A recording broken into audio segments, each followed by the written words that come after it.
Dance is an art form and sport of expression. But what many don't know is the biology behind dance. Genetics, anatomy, nutrition, and the brain are all connected to the beauty of dance.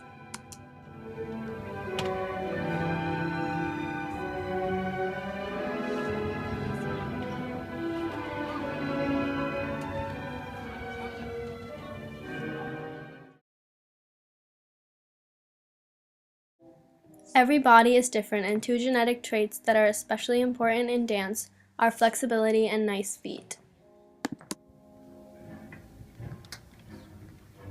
Which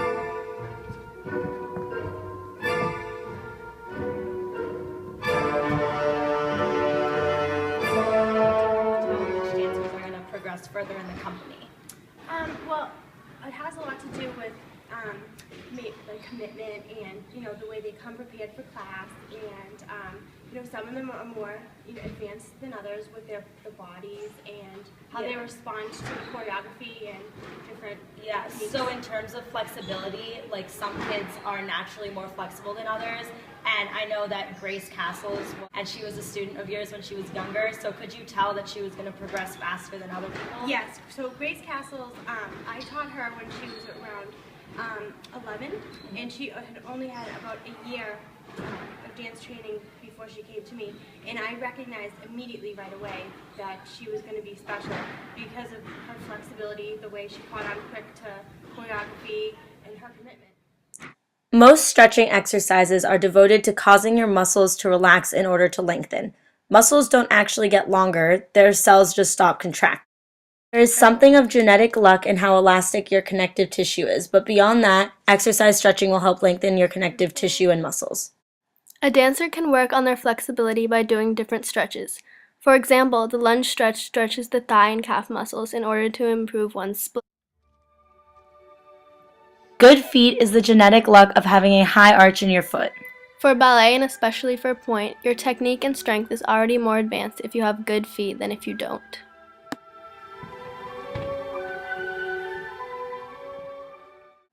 Will just started dancing, but he was born with naturally high arches in his feet, so it takes less effort for his feet to appear perfectly pointed when dancing. If you consistently do the metatarsal stretch, the different tendons in your foot will stretch out so that your arch appears as high as someone with naturally good feet. You can also stretch the top of your feet to improve your arches. Dancers who aren't as genetically lucky can still work hard to have nice feet.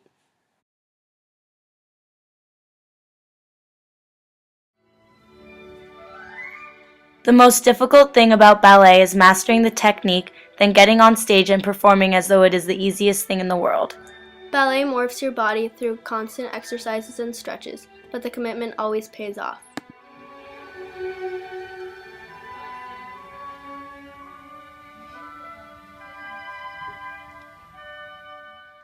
Ballet is most focused on a dancer's turnout, which means how open their hips are. In every part of ballet, the dancer's body must be turned out. For example, instead of being parallel, their feet would be in first position. A bar is an intense but necessary part of ballet. It is done at the beginning of each class and before any performance. The exercises done during a bar focus on stretching every muscle in the leg. A bar consists of pliés, tendus, fondus, and more. All of these steps require complete control of the body. Maintaining a long and straight spine, pointed feet, and turned out hips while keeping all of your weight on your toes is unnatural for the human body. The human body naturally wants to stay parallel and relaxed. Dancers who perform bars often find their bodies to change over time.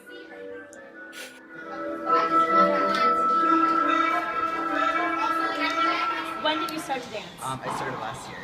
Okay, so since you started dancing, what changes have you noticed with your body? I am a lot stronger in my legs, and I have a turnout has become a lot more easy, and my feet have become a lot more flexible. Do you think this is because of all the ballet bars that you do during the evenings? Will's commitment to ballet is already paying off.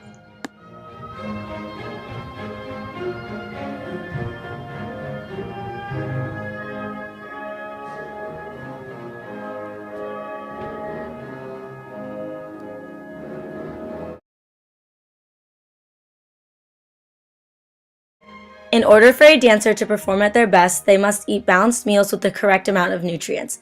The top 10 foods for dancers to eat in order to promote stamina, strength, and healthiness are soy, salmon, spinach, sweet potatoes, walnuts, oats, blueberries, yogurt, broccoli, and olive oil.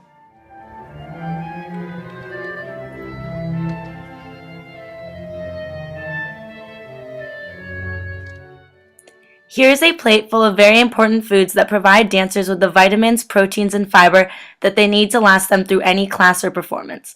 The nutrients gained by these foods help strengthen bones, keep a healthy blood sugar level, and provide a lot of energy so the dancer does not overwork themselves. It's a great thing to eat before class because dried fruit give you immediate energy, and walnuts have omega-3 fatty acids. Blueberries and oats give you immediate energy because they have vitamins and fibers, and yogurt gives you long-lasting energy because it has protein.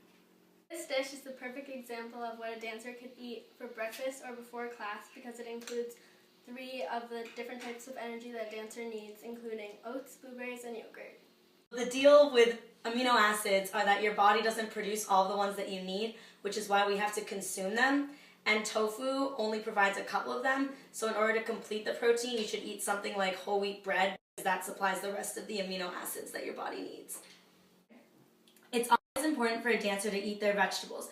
A great vegetable is broccoli because it has an excellent source of fiber.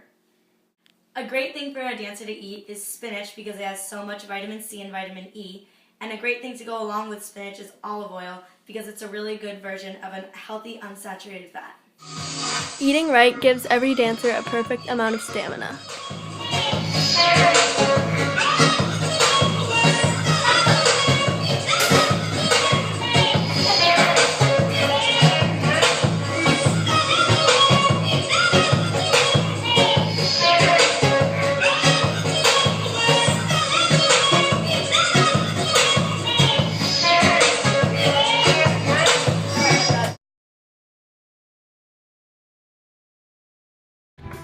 Vast majority of injuries in dance are due to overuse.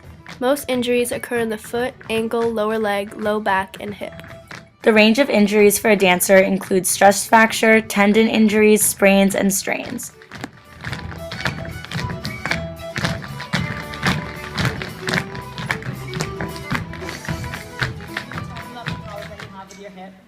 Yes, my T-band is too tight, so the muscle underneath it pops out instead of sliding, and it doesn't have as much flexibility or range of motion as other body parts. So what does this keep you from doing as a dancer? Well, my right leg to the side is a lot lower than my left, and during my développé, my hip dislocates, or the IT band, it pops over the IT band, so it's harder for me to get higher. The best ways for a dancer to avoid injuries are to drink plenty of fluids, resist the temptation to dance through pain, perform proper warm-up and cool-down, and to pay close attention to the correct technique. Can you explain your injury for everyone? Yeah, so I had a broken bone in my lumbar spine, and it was partially hereditary. Like, my sister has the same thing, but it was also brought on through like the dancing part of it. So I was in a brace for like a really long time. I had to wear it for like 23 hours a day, and I still have to wear it sometimes because even though the brace was supposed to fix the break, it didn't. So I still have to wear it every now and then. But yeah. So how did your injury affect your dancing? Well, once I had been, put in the brace and everything, it was really hard to have to, deal with that, and because I really missed dancing.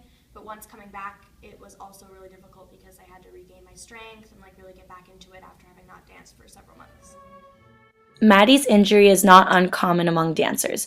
Sprains most commonly occur in the lumbar region or lower back. Common back injuries are the kissing spine, stress fractures, joint sprains, and a herniated lumbar disc.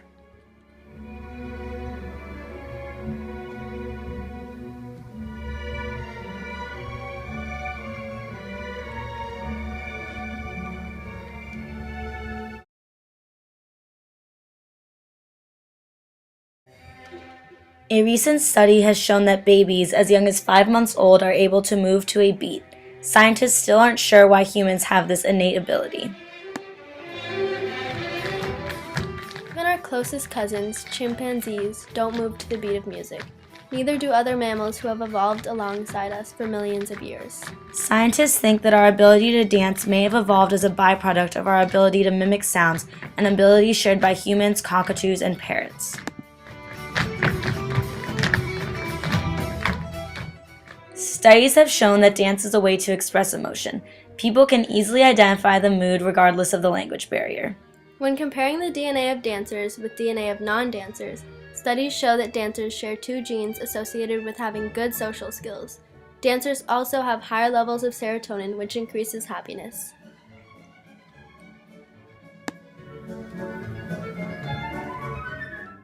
Dancers, people who dance throughout their life, have been shown to have more brain activity than non-dancers. Motor regions of professional dancers' brains show more activation when they watch other dancers compared with people who don't dance.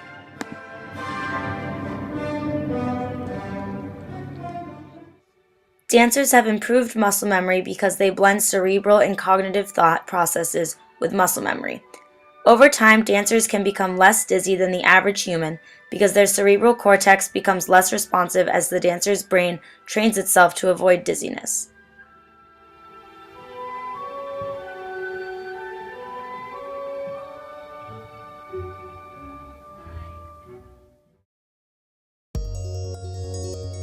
I've been dancing my whole life, so I don't know what I would do without it. I love dance because it lets me express myself in a way that's unique. There's nothing like the feeling of performing on stage. To me, dance is as important as food and sleep. I love dance because it makes me feel pretty. I like dance because it combines athletics and art. Dancing is just a part of my life. Like I can't live without it. Like when I'm not dancing, it really feels like it's a part of me to sing. So without dance, Dance lets me stay physically active and have fun at the same time. I love dance because it clears my head. I love dance because it keeps me in shape. I love dance because it makes me forget about all my problems. Dance makes me feel alive and it's a great form of expression.